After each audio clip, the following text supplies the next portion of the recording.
আল্লাহ পাকের সুন্নাহ বোঝা খুব দুষ্কর। যাকে আপনি তুচ্ছ করছেন, আল্লাহ পাক তাকে হেদায়েত দিয়ে আপনার চেয়ে বড় জায়গায় নিয়ে যেতে পারেন। যাকে আপনি বড় কাফের মনে করছেন, আল্লাহ পাক কাল তাকে হেদায়েত দিয়ে ইসলামের খেদমত করাতে পারেন। আবার আল্লাহ পাক আপনাকে, যিনি 5 ওয়াক্ত নামাজ পড়ছেন, রোজা রাখছেন, আপনাকে পথভ্রষ্ট করে দিয়ে জাহান্নামে নিতে পারেন।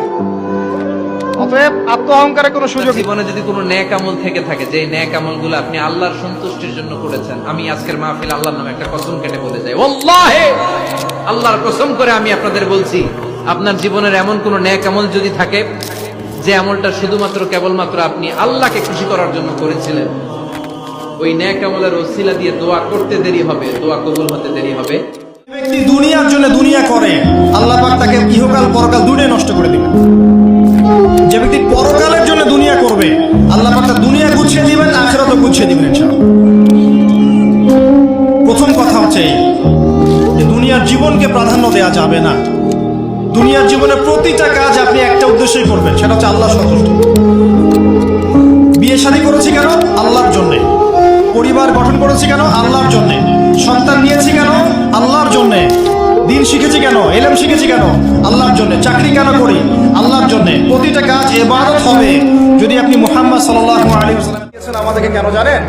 এতে এই যে সারা বছর আমরা এদিক ওদিকে ছোটাছুটি করে দূরে সরে গেছি না, এখন কাছে আসো, ঘরে আসো, আল্লাহর কাছে আসো। রমজান মাসে কোথায় আসো? তুমি কি পাপ করেছো, কি অন্যায় করেছো? তুমি জানো না আমার রব কত মেহেরবান, তিনি কত দয়ালু, তিনি ভালোবাসার আধার, তিনি করুণার আধার। তোমার পাপ অন্যায় যদি হয় খালের পানির সমান, বিলের পানির সমান, আমার আল্লাহর দয়া সাগরের পানির সমান। তোমার পাপ আর অন্যায় যদি হয় পাহাড়ের সমান, আমার আল্লাহর ভালোবাসার দয়া হচ্ছে আকাশের সমান। তুমি যদি তওবার মতো তওবা করতে পারো, ক্ষমার মতো ক্ষমা চাইতে পারো, চোখের পানি ছেড়ে, চোখের পানির বড় দাম, চোখের পানির মধ্যে বিশাল কারিশমা, এটা আল্লাহ খুব পছন্দ করে। 2 ফোঁটা পানি আল্লাহ পছন্দ করে। এক, জেহাদের ময়দানে শহীদের গা বেয়ে ঝরে পড়া রক্তের ফোঁটা। 2 হচ্ছে অনুতপ্ত বান্দার চোখের পানি। মাস আসলে সওম পালন করবে। রমজানের সওম এমন ভাবে পালন করতে হবে যেন এই সওম আমাদেরকে যাবতীয় পাপাচার থেকে দূরে রাখে। সওম মানে খালি না খেয়ে থাকা নয়, সওম মানে হচ্ছে আল্লাহর নিষেধ করা প্রতিটা বিষয়কে ছেড়ে দেয়া, এর নাম সওম।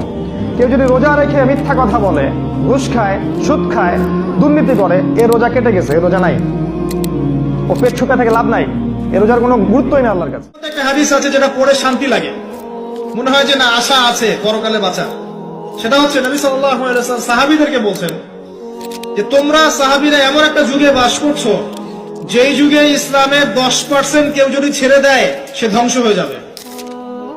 কথা বুঝতে পারছেন? কিন্তু তোমাদের পরে এমন একটা যুগ আসবে যেই যুগে মানুষরা যদি ইসলামের 10% ধরে রাখতে পারে সফল হয়ে যাবে। এটা সেই যুগ না?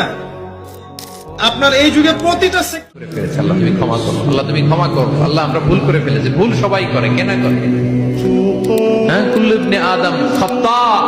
বিষ্ণু বলেন তোমরা সবাই ভুলকারী, কিন্তু ওয়া খায়রুল খাত্তাইনা আত-তাওয়াবুন, এই ভুলকারীদের মধ্যে শ্রেষ্ঠ যে ভুল করেই তওবা করে। সময় ইস্তেগফার করে তার কোনো টেনশন থাকে না, তার জীবনে দুশ্চিন্তা আসে না, আর এমন জায়গা থেকে আল্লাহ রিজিকের বন্দোবস্ত করে যেটা সে কল্পনাও করে না। নবী যখনই কষ্ট পেতেন নামাজে দাঁড়িয়ে যেতেন। তুমি কষ্ট পেলে ব্যঞ্জন ধরাও। যখনই নবী কষ্ট পেতেন, তার কষ্ট মনে হতো, খারাপ লাগতো, কোনো কিছু উদ্বিগ্ন চিন্তিত হতেন, তিনি ওযু করে নামাজে দাঁড়াতেন, আল্লাহু আকবার বলে।